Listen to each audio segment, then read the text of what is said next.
आयुर्वेद यानी आयु का विज्ञान। हुँ, तो आयुर्वेद में जो मेरे पास मोस्टली जो पेशेंट आ रहे हैं, वो कैंसर के हैं, कैंसर के, हार्ट के। हुँ, क्योंकि कैंसर वाला पेशेंट तो सारे नियम करेगा, क्योंकि आज जिस चीज़ को बोला जा रहा है कि दवाई, सिर्फ दवाई नहीं, कैंसर जो बीमारी है, एक भय भी है, एक डर है। डर से भी लोगों की मृत्यु, जिसको बताया जाता है कैंसर है, तो डर से भी मृत्यु होती है। और तकरीबन मैंने देखा है लोगों का भय निकाला और दिनचर्या चेंज करी। जो आज खाना-पीना जो हमारा जो डीएपी, यूरिया का भोजन, या जितने भी फल फ्रूट्स हमारे सब वो कार्बाइड से पकाए जा रहे हैं। तो कहीं न कहीं कारण ये रहे हैं। तो मैं आपको ऐसे कई पेशेंट दिखा सकता हूँ, जो मेरे आप कहते हैं आयुर्वेद के एलोपैथ की छोड़कर आयुर्वेद की तरफ आ रहा है। तो एलोपैथ जब मना किया, उनको बोला कि घर ले जाओ, सेवा करो, पेशेंट कुछ दिन का ही मेहमान है, अब तो कीमो भी नहीं लगेगा इसको, रेडिएशन भी लगा दिया, ऑपरेशन भी हो गया, उसके बाद वो आया। अब उस पेशेंट को मैं ठीक कर रहा हूँ। अब लोगों को विश्वास हो रहा है। तब वो बंदा आ रहा अपने पास कि जो एलोपैथ मना कर रहा है। अब धीरे-धीरे ऐसे वैद्य अगर हो जाएँगे, तो लोग ऑटोमेटिक एलोपैथ की तरफ नहीं जाएँगे। नमस्कार दोस्तों, आज की हमारी विजिट है पंचगव्य आरोग्य केंद्र अटिल्ली, जिला महेंद्रगढ़, हरियाणा।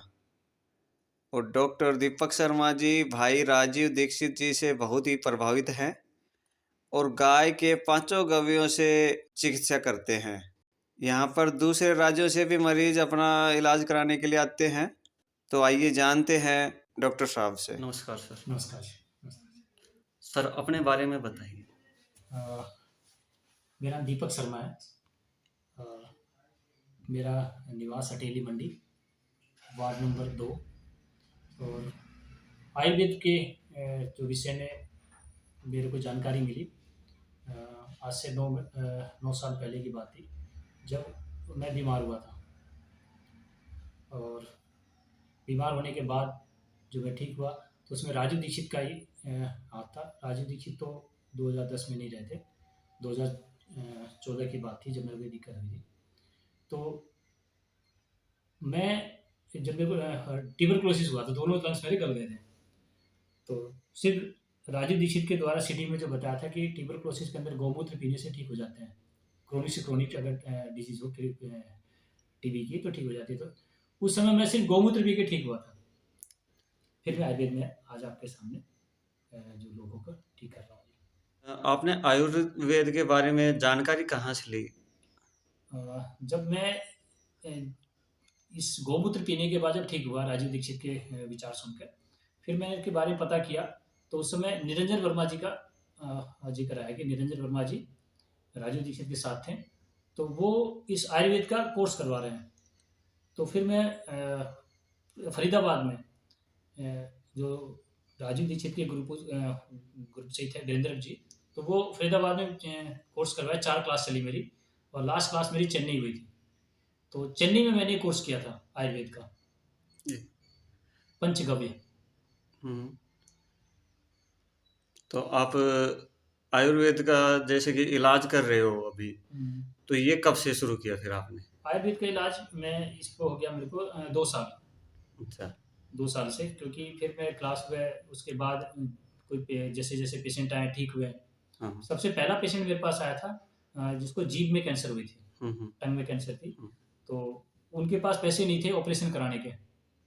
उनको डॉक्टर ने कहा था ऑपरेशन में आपके 1.5-2 लाख रुपए लगेंगे, और कीमो वगैरह। तो वो बंदा उसके बाद गरीब आदमी था, मोटर बाँधने वाला था, जैसे जी। छोटा-मोटा काम करने हुँ, वाला, हुँ, वो मेरे पास आए कि आप आयुर्वेद का ट्रीटमेंट कर रहे हो। तो एक तरह से तो वो मेरे पास सही पूछो तो वो मरने के लिए आया था, क्योंकि पैसे थे नहीं। तो लोग ये ना बोले कि ठीक बिना इलाज के बंदा, वो पेशेंट ठीक हुआ मेरा 1.5 महीने के अंदर, जी। उसकी रिकवरी आई। उसको देखकर फिर दूसरा पेशेंट आया, वो हमारे पास के गाँव उड़िंदा, जी। उनके पास भी आपको जाके मैं आपकी उनके वाइफ से आपकी उससे मीटिंग करवा दूँगा। एक वो पेशेंट ठीक हुई, उसके बाद एक हमारे अटेली में ही है, एचडीएफसी बैंक मैनेजर है हुँ, अपने अटेली में, ठीक उनके सासू माँ को प्रॉब्लम हुई थी, वो ठीक हुई। फिर हिसार के, फिर अब तो काफ़ी पेशेंट हैं जो ठीक हुए हैं। तो धीरे-धीरे क्या हुआ, मेरे मन में आया कि हाँ, भी जब कैंसर ठीक हो रहा है, हुँ। तो इस आयुर्वेद में भी बहुत दम है। तो पहला पेशेंट मेरा वो जीभ वाला पेशेंट था, जो मेरे को आज आयुर्वेद की तरफ मेरे को कैंसर को लेके जो बातें हुई थी, उसमें ठीक कर रहा हूँ लोगों को। सर आयुर्वेद से आप किन-किन रोगों का इलाज कर रहे हैं? वैसे तो सर आयुर्वेद में ये बताया गया कि सभी रोगों का इलाज है। जी। आयुर्वेद यानी आयु का विज्ञान। हुँ, तो आयुर्वेद में जो मेरे पास मोस्टली जो पेशेंट आ रहे हैं, वो कैंसर के हैं, कैंसर के, हार्ट के। हम्म, क्योंकि कैंसर वाला पेशेंट तो सारे नियम करेगा। क्योंकि आज जिस चीज़ को बोला जा रहा है कि दवाई, सिर्फ दवाई नहीं, कैंसर जो बीमारी है, एक भय भी है, एक डर है। डर से भी लोगों को मृत्यु, जिसको बताया जाता है कैंसर है तो डर से भी मृत्यु होती है। और तकरीबन मैंने देखा है लोगों का भय निकाला और दिनचर्या चेंज करी। जो आज खाना पीना जो हमारा जो डीएपी यूरिया का भोजन या जितने भी फल फ्रूट्स हमारे सब वो कार्बाइड से पकाए जा रहे हैं। तो कहीं न कहीं कारण ये रहे हैं। और बाकी जैसे राजीव भाई कहते हैं कि कोलगेट जिसमें पेस्ट कैसे इस्तेमाल ना करें, और खाने का बर्तन, और जितनी भी अनाज उसको चेंज करवाता हूँ, तो उससे भी फ़र्क पड़ता है जी।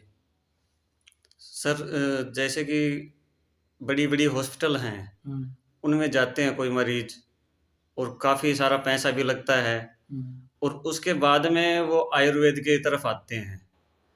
तो यानी कि जब आखिरी दम होता है तब इधर आते हैं, तो ऐसा क्यों है?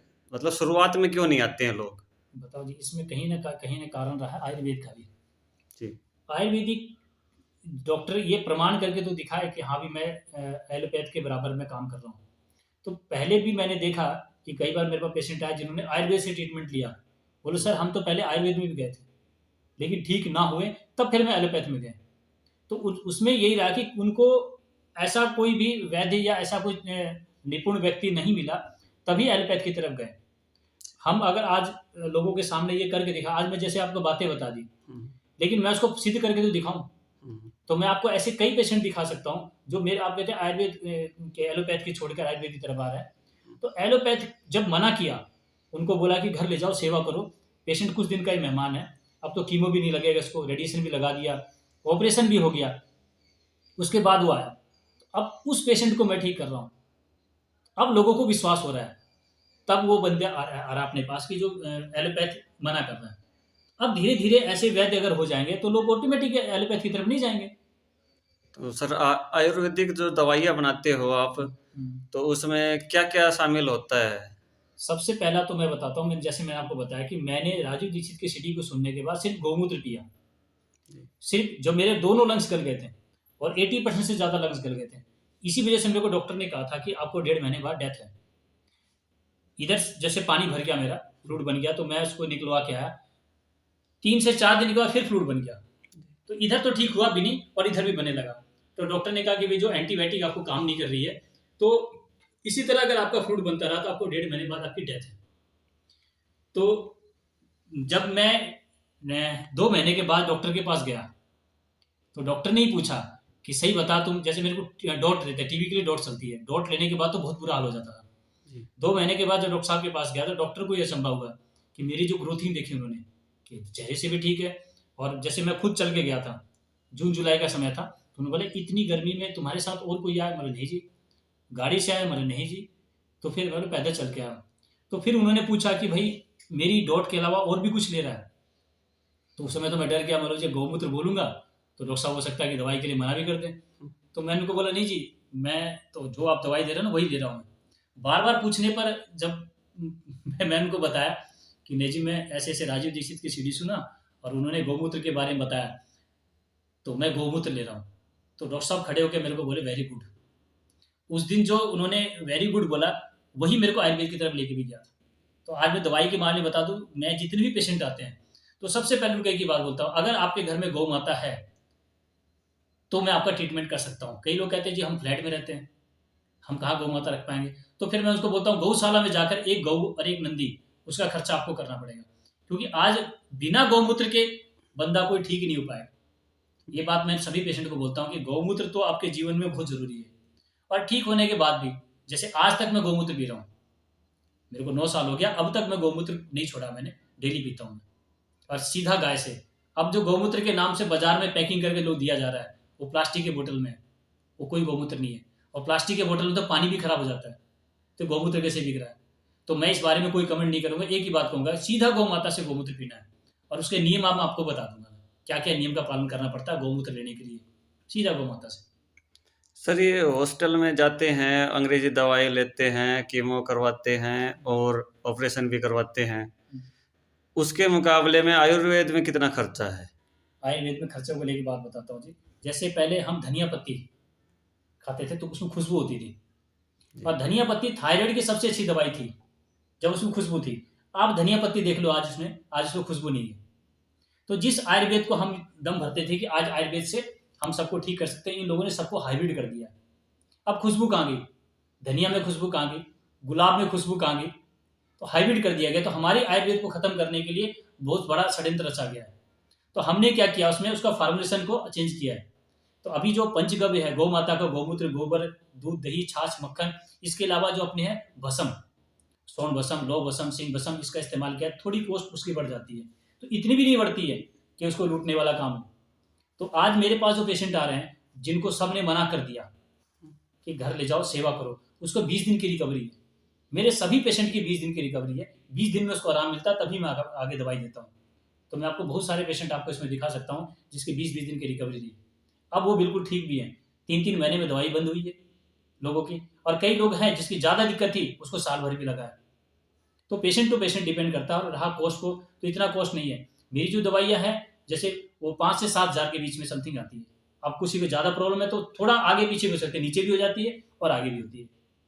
डॉक्टर साहब कुछ ऐसा भी बता दो कि कोई इंसान बीमार ही ना हो। बहुत अच्छी बात बताई सर आपने कि आज विषय यही है कि बीमार ना पड़े। तो उसमें एक दिनचर्या का विषय है। जी। अगर हम दिनचर्या प्रॉपर तरीके से करते हैं, सुबह उठने से लेकर शाम सोने तक का, और उसमें भोजन का विषय रहेगा, रसोई विज्ञान रहेगा, तो वो मैं आपको नेक्स्ट टाइम इसके पूरी चर्चा में आपको डॉक्टर साहब आपने हमारे व्यूअर्स को बहुत ही अच्छी जानकारी दी, इसके लिए आपका बहुत बहुत धन्यवाद। नमस्ते।